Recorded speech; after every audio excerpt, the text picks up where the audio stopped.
आपको बतलाया गया था कि जो भी शीघ्र सफलता प्राप्त करना चाहता है कर्म के माध्यम से, तो उसको देवता की पूजा करनी चाहिए, देवता का यजन करना चाहिए।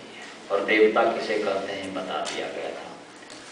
फिर प्रश्न था कि देवता का यजन करने का अधिकार तो केवल ब्राह्मण, क्षत्रिय, वैश्य को ही है। पूर्व पक्षी प्रश्न कर रहा है।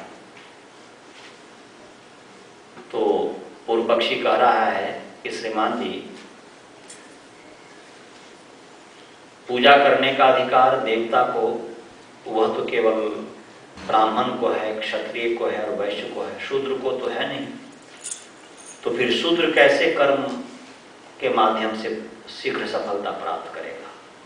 देवता का पूजा करते हो तो देवता का पूजा कर नहीं सकता। इस पर भगवान कृष्ण कह रहे हैं कि नहीं भाई, चातुर्वर्ण्य मया सृष्टा गुण कर्म सृष्टम गुण कर्म विभागशः।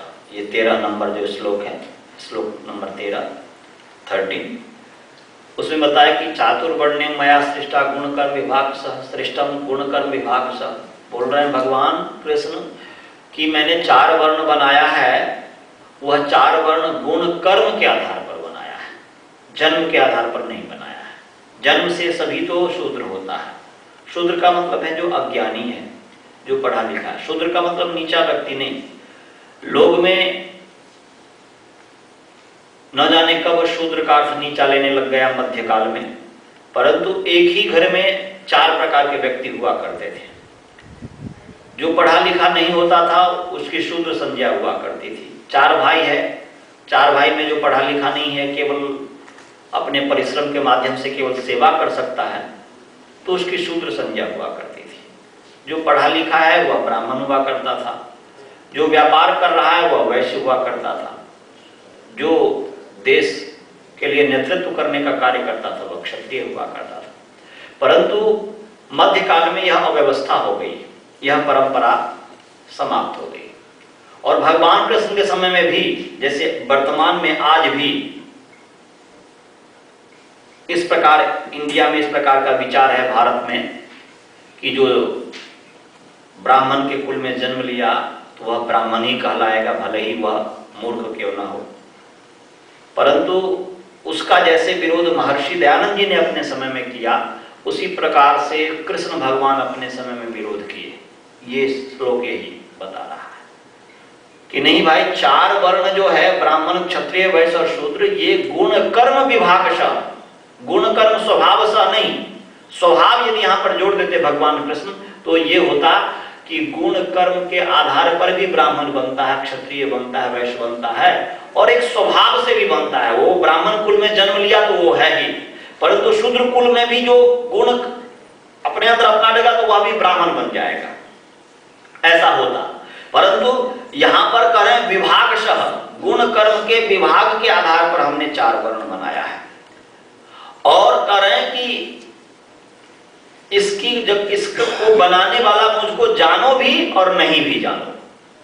बनाने वाला इसलिए जानो क्योंकि जो समाज में कुरीतियां थी उस समय, बोल रहे हैं कि मैंने लड़ करके, लोगों से शास्त्रार्थ करके, उपदेश के माध्यम से जो कुरीतियां फैली थी, तो मैंने इसको स्थापित किया है, प्रतिष्ठापित किया है। इसलिए मैं इसका कर्ता भी हूं, बनाने वाला भी हूं, और मैं अकर्ता भी हूं, नहीं भी बनाने वाला हूं।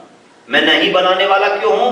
क्योंकि असली इसका कर्ता तो भगवान है। अव्ययम कह रहा है कि जो अव्यय अविनाशी जो परमात्मा है उसका असली कर्ता है, वही ब्राह्मणस्य मुखम आसीत् बाहुराजन्यः कृतः।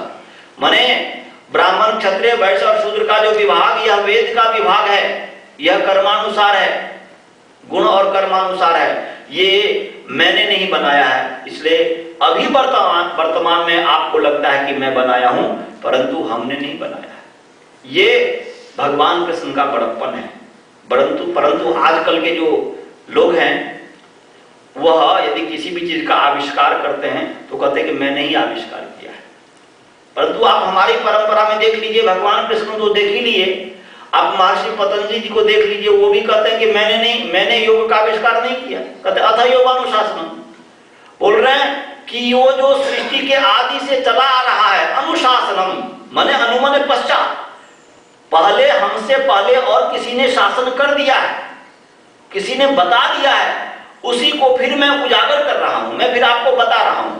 अर्थात कितनी नम्रता, हमारी जो ऋषियों की परंपरा है उस परंपरा में कितनी नम्रता है। किसी भी चीज को ये नहीं कहते कि मैंने किया, वह सृष्टि के आदि से वेद से ब्रह्मा ने लिया, ब्रह्मा ने इस सब का उपदेश दिया, ऐसे करते करते करते परंपरा से आते आते फिर मैं भी कर रहा हूं।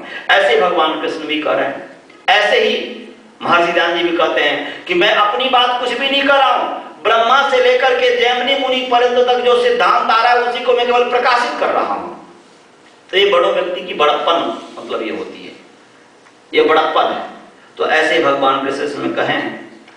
अब आगे जो है 14वां श्लोक है, पढ़ें, बोले न माम कर्माणि लिम्पन्ति न मे कर्म फले स्पृहा इति माम योऽभिजानाति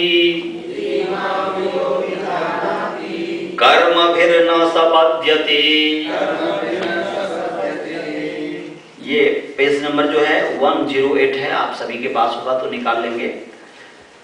देखिए इसमें कह रहे हैं कर्मभिर न सपद्यते, कौन व्यक्ति कर्मों से बंधता नहीं है। वैसे कर्म ही तो व्यक्ति को बांधता है। हम इस संसार में जो कर्म करते हैं, बुरे या अच्छे कोई भी कर्म करते हैं, वही कर्म व्यक्ति को बांधता है संसार में। हम जो आत्मा हैं, हम सभी सोल हैं, वी आर ऑल सोल, हम सभी आत्मा हैं। और हम सभी आत्मा जो संसार में आते हैं, संसार में किस लिए आते हैं? कर्म करते हैं इसलिए आते हैं। हम जब कर्म करते हैं तब हम इस संसार में आते हैं। तो कहने का अभिप्राय है कि कर्म ही व्यक्ति को बांधता है। यदि हम अच्छा कर्म करें या बुरा कर्म करें, ये दोनों प्रकार का कर्म व्यक्ति को बांधता है संसार में, इस बंधन में डालता है।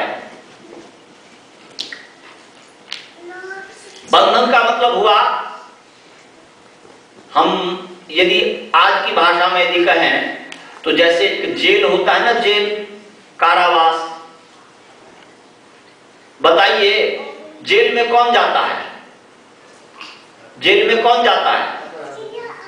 केवल अपराधी ही जाता है। अन्ना हजारे अपराधी है क्या? दो तरीके व्यक्ति जो है जेल में जाता है। एक तो जो अपराधी है वह भी जाता है, वह बुरा कार्य किया इसलिए वह बुरा कर्म किया तो बंध गया और सरकार ने उसको बांध दिया कारागार में। और एक अन्ना हजारे भी कर्म किया तो उसको भी बांध दिया, जेल में बांध दिया। दोनों प्रकार का, जो अच्छा कर्म करता है वह भी जेल में जा रहा है और जो बुरा कर्म कर रहा है वह भी जेल में जा रहा है। परंतु दोनों में अंतर क्या है? दोनों में अंतर यह है कि एक जो अच्छा कार्य किया परंतु वो उसके मन में कुछ कामना है। अन्ना हजारे जी के मन में कुछ कामना है और उस कामना के आधार पर उन्होंने अनशन रूपी कर्म किया और उस अनशन रूपी कर्म को करके फिर उनको जेल में सरकार ने डाल दिया। तो कहने का अभिप्राय है कि कामना, अच्छा कार्य भी हम जब तक हम कामना हमारे मन में है, इच्छा हमारे मन में है, उसके आधार पर यदि हम कर्म करते हैं तो उसका नाम होता है सकाम कर्म। और जब व्यक्ति सकाम कर्म करता है, सकाम कर्म अच्छी भावना से परंतु कामना से युक्त, आसक्ति से युक्त होकर के कर्म करता है तो वह भी व्यक्ति बंधन में पड़ता है, आता है। और जो कामना से युक्त होकर के गलत कार्य करता है तो वह भी बंधन में डलता है, बंधन में पड़ता है। तो कहने का अभिप्राय कि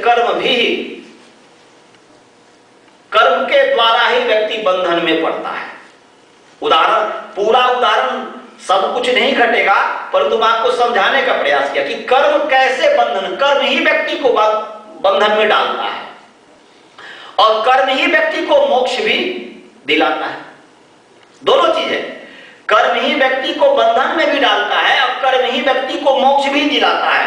परंतु कौन सा कर्म व्यक्ति को मोक्ष दिलाता है और कौन सा कर्म व्यक्ति को बंधन में डालता है? तो यहां पर भगवान कृष्ण कह रहे हैं, जो व्यक्ति न माम कर्माणि लिम्पन्ति, कर्म मुझ में लिप्त नहीं हो रहा है, मैं कर्म को करता हूं, परंतु कर्म मुझ में लिप्त नहीं हो रहा है, मैं संसार का स्वामी हूं। पीछे भगवान कहें कि मैं भूतानाम ईश्वरोऽपि सन्, मैं भूतों का ईश्वर हूं, मैं भूतों का स्वामी हूं। और हर व्यक्ति के अंदर सामर्थ्य है स्वामी बनने का, हर व्यक्ति के अंदर सामर्थ्य है स्वामी बनने का। जो अपने अंदर उस सामर्थ्य को पैदा कर लेता है तो वह संसार का स्वामी हो जाता है, वह समुदाय का स्वामी हो जाता है, वह समूह का स्वामी हो जाता है। और जो अपने अंदर सामर्थ्य को पैदा नहीं कर पाता है वह उस संसार का दास बन जाता है। दोनों में यही अंतर है, हर व्यक्ति के अंदर। वेद यही तो कहता है, वेद कहता है कि तुम्हारे अंदर ही सब कुछ है, तुम्हारे मन के अंदर ही सब कुछ है, बस तुम अपने अंदर उस शक्ति को उत्पन्न कर लो, सामर्थ्य को पैदा कर लो। भगवान से प्रार्थना करते हैं कि यस्मिन् ऋचः सामयजुंसि यस्मिन् प्रतिष्ठिता रथनाभा विवाराः यस्मिन् चित्तम सर्वमोतम प्रजानाम तन्मे मनः शिव संकल्पमस्तु। क्या कहते हैं प्रभु? मेरा मन शिव संकल्प वाला हो, अच्छा विचार करने वाला हो। शिव माने अच्छा, कल्याण। बोल रहे हे प्रभु मेरा मन शिव संकल्प करने वाला हो, अच्छे विचार करने वाला हो। तो कौन सा मन? बोल रहे जिस मन के अंदर ऋचः साम यजुः, तीन प्रकार की विद्याएं हैं। तीन ही प्रकार की संसार में विद्या है। कितने प्रकार की विद्या है जी? तीन प्रकार की विद्या। सभी प्रकार जो भी विद्या है वह तीन ही प्रकार का है। यदि आप डॉक्टरी कर रहे हैं, उसके लिए जो पुस्तक को पढ़ते हैं तो जो लिखा हुआ रहता है, किस में लिखा हुआ रहता है? गद्य में लिखा रहता है कि पद्य में लिखा रहता है?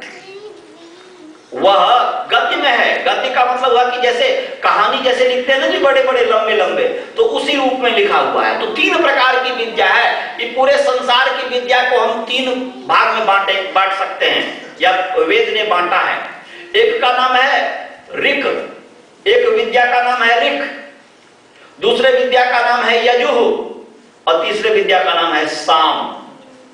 तीन प्रकार की विद्या है। भाषा कोई भी हो, चाहे वह इंग्लिश भाषा हो, चाहे वह संस्कृत भाषा हो, चाहे वह मलयालम भाषा हो, तेलुगु भाषा हो या कन्नड़ भाषा हो, भाषा कोई भी हो सकती है। परंतु किसी भी भाषा में जो भी विद्या होगी वह तीन ही प्रकार से होगी। या तो गद्य के रूप में होगा, गद्य के रूप में जो होता है उसको कहते हैं यजुः, उसका नाम यजुः है वैदिक भाषा में। और जो पद्य के रूप में होता है, कविता के रूप में होता है, उसको कहते हैं ऋक। और जो गीत के रूप में होता है उसको कहते हैं साम। उसका नाम क्या है? साम।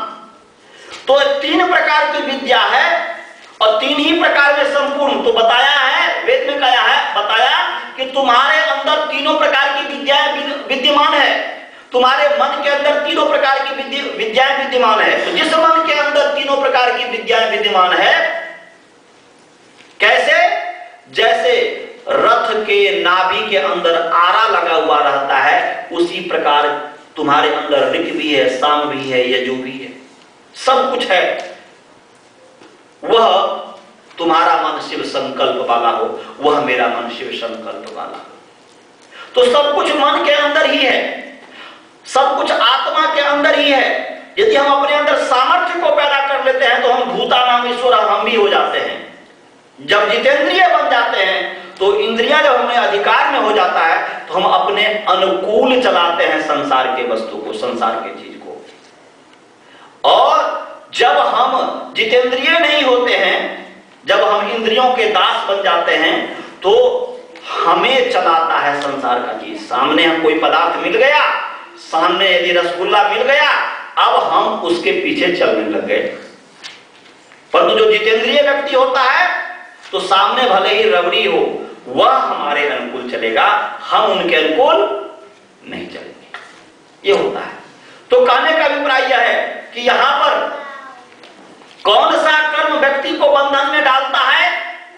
जब व्यक्ति विषयों का दास बन जाता है।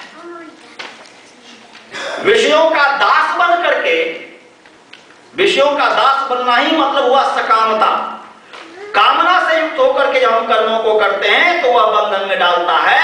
परंतु जब व्यक्ति कामना से युक्त होकर के कर्मों को नहीं करता है, कहता नामाम कर्माणि लिम्पन्ति, मुझको कर्म लिप्त नहीं करता, मुझ में कर्म लिप्त नहीं होता है, और न में कर्म फले स्पृहा, और न मेरे कर्म का जो फल है उसमें मेरी कोई इच्छा है।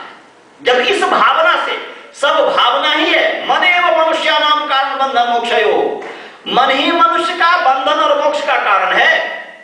मन में यदि ऐसी भावना हम लाते हैं कि मैं कर्म तो कर रहा हूं परंतु कर्म मुझे लिप्त नहीं कर सकता, कर्म मुझे आसक्त नहीं कर सकता, विदाउट अटैचमेंट के साथ मैं कर्म कर रहा हूं, ऐसे यदि हम अपने मन में भावना लाते हैं और हम जो कर्म कर रहे हैं कोई बात नहीं फल मिले या नहीं मिले, हम कर्म करेंगे तो फल तो मिलेगा ही मिलेगा, यदि नहीं मिलेगा तो कहीं ना कोई कमी हो गई है, भूल हो गई है मुझसे, जिसके कारण नहीं मिला है।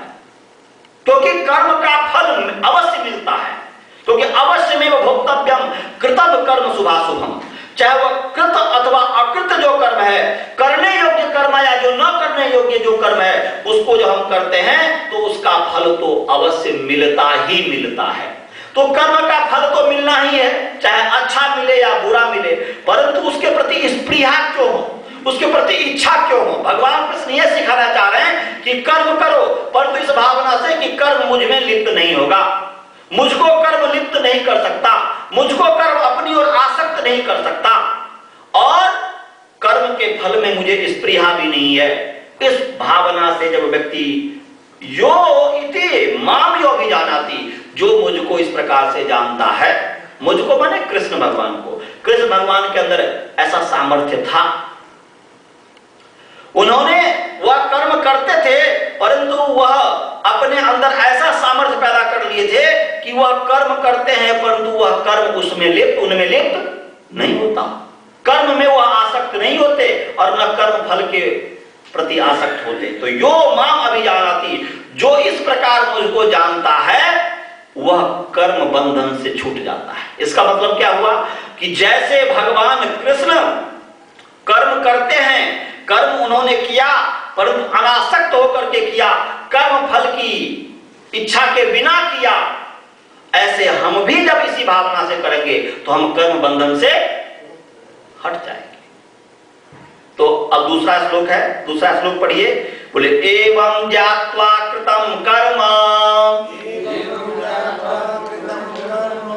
पूर्वैरपि मुमुक्षुभिः कुरु कर्मैव तस्मात् त्वं पूर्वैः पूर्वतरं कृतम्।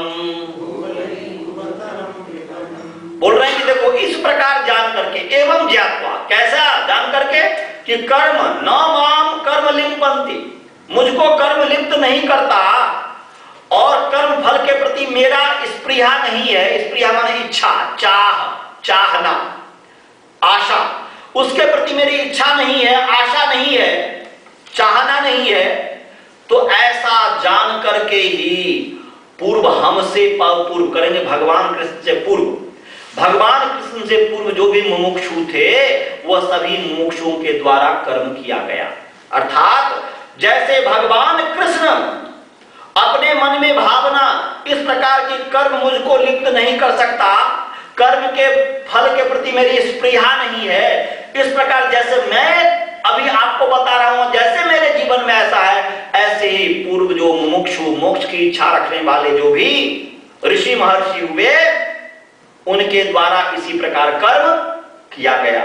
इसलिए हे अर्जुन, हे श्रोतागण, तस्मात् माने देयरफॉर, इसलिए त्वम पूर्वतरम कृतम, वह पूर्वतर जो कृत है, किया हुआ जो कर्म है, पूर्व के द्वारा जो किया हुआ कर्म है, वह उसकी अपेक्षा, जो सकाम भाव से जो कर्म किया जाता है उसके अपेक्षा से यह जो श्रेष्ठ कर्म है, अच्छा कर्म है, तो यह पूर्वकृत जो पूर्वतर जो किया हुआ कर्म है, इस कर्मों को तुम करो।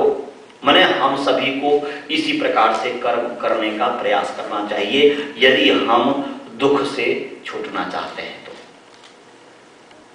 आगे फिर कह रहे हैं तीसरे श्लोक में 16वां श्लोक, बोलिए।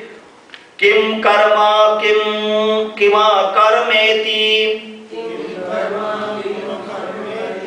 कवयोप्यत्र मोहिताः तत्ते कर्म प्रवक्ष्यामि यज्ञात्वा मोक्षसे शुभात्। यहां पर बोल रहे हैं कि कर्म को करो। क्या करें? कर्म को करो, अनासक्त होकर के कर्मों को करो। परंतु यहां पर यही नहीं पता कि कर्म है क्या, कर्म क्या है, अकर्म क्या है। इसी बात को है किम कर्म किम अकर्म इति कवयो अपि अत्र मोहिता। कवय माने विद्वान, कवि का मतलब क्या होता है? विद्वान। विद्वान लोग भी इसमें भ्रांत हो जाते हैं। मोहिता माने भ्रांता भवन्ति, वह भी भ्रांति में पड़ जाते हैं कि कर्म क्या है, अकर्म क्या है। तो किम कर्म किम अकर्म, कर्म क्या है, अकर्म क्या है, इसके संबंध में तो जो विद्वान लोग भी भ्रांत में पड़ जाते हैं। उस कर्म को तत्ते कर्म प्रवक्ष्यामि यज्ञात्वा मोक्ष से अशुभा।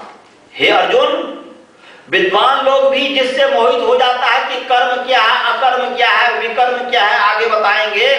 तो ये कर्म और अकर्म में जब भ्रांत हो जाते हैं, मोहित हो जाते हैं, उस कर्म को तुझको मैं कहूंगा, उस कर्म को मैं तुझको कह रहा हूं कि वह कर्म क्या है, जिस कर्मों को करके तुम अशुभ से तुम हट जाओगे, अशुभ कार्यों से तुम दूर हो जाओगे। इस प्रकार की बात कही गई है। तो अब समय हो गया है। अब अगले सप्ताह आपको कर्म के संबंध आगे बताया जाएगा कि कर्म क्या है, अकर्म क्या है, विकर्म क्या है, इसके संबंध में बताया जाएगा। तो अब मैं